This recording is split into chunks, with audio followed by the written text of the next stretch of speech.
जा रहा है कि वक्फ बोर्ड संशोधन बिल से जताई नाराजगी, असहमति। वक्फ के सिस्टम में तब्दीली सही नहीं है। नवाब मसूद ने कहा कि वक्फ गरीब लोगों के लिए, महिलाओं के लिए, यतीम बच्चों के लिए है और बिल लाने से पहले नवाबों से मशवरा लिया जाए।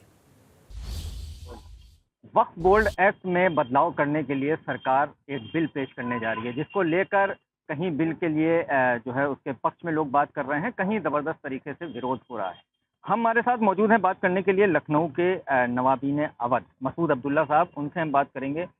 एक सरकार बिल पेश करने जा रही है वक्फ एक्ट को लेकर के, जी आप किस नज़र से देखते हैं, क्या कहें? देखिए, जो भी अमेंडमेंट्स होते हैं वो भलाई के लिए होते हैं, लेकिन ये भी देखना चाहिए है कि उसमें किसकी भलाई हो रही है। मतलब वक्फ अगर कोई बनाया जाता है तो मान लिया हम अगर वक्फ बना रहे हैं, एक तो ये है कि अलग औलाद है कि उसमें हम उसको बेच नहीं रहे हैं, बल्कि उसका एक ट्रस्ट फॉर्म किए दे रहे हैं, एक वक्फ बनाए दे रहे हैं, जिससे कि हमारे बच्चे जो हैं वो उससे, हमारी फैमिली मेम्बर्स जो हैं, आगे की जनरेशन जो उससे फैज़याब हो, या फिर एक आवाम के लिए होता है कि जिससे कि आवाम जो है उसको फ़ायदा हो। अब अगर जिस मकसद से हमने बनाया है और फिर आपका इंटरफेरेंस उसमें हो जाएगा, यानी कि सरकार का इंटरफेरेंस हो जाएगा, तो वो अपने हिसाब से भी चलेगी, तो उसको अपने हिसाब से चलाने के लिए जो है इसमें अमेंडमेंट किए जा रहे हैं, जो कि हमारे हिसाब से गलत है। उत्तर प्रदेश की अगर हम बात करें आप, क्योंकि नवाबों के टाइम से रहे हैं, नवाबों में काफ़ी ज़मीनें वक्फ की हैं, आपने वो दौर भी देखा है, तो क्या लगता है कि अगर ऐसा एक्ट आ जाएगा तो उससे कितना नुकसान?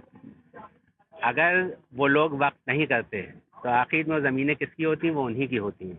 उन्होंने उसको वक्फ किया है तो इसी मकसद से किया है कि वो बिके ना, लेकिन उससे उनके फैमिली के जो आगे की जनरेशन हैं वो फैज़याब हों। अगर वो ना करते तो फिर ये कुछ ना होता। तो वो मकसद ही वहाँ पर ख़त्म हुआ जा रहा है कि भाई उनके जो फैमिली मेम्बर्स हैं वो उनका मकसद ये है कि वो चीज़ बिके ना, लेकिन उसका किराया, उसकी जो आमदनी है, उससे उनको भी फ़ायदा हो आगे चल के। तो ये चीज़ जो है, अब अगर मान लिया कि आपका बीच में दखल हो जाएगा तो आप अपने हिसाब से चलाएंगे, तो उनकी अपनी चीज़ जो है वो ख़त्म हो जाएगी।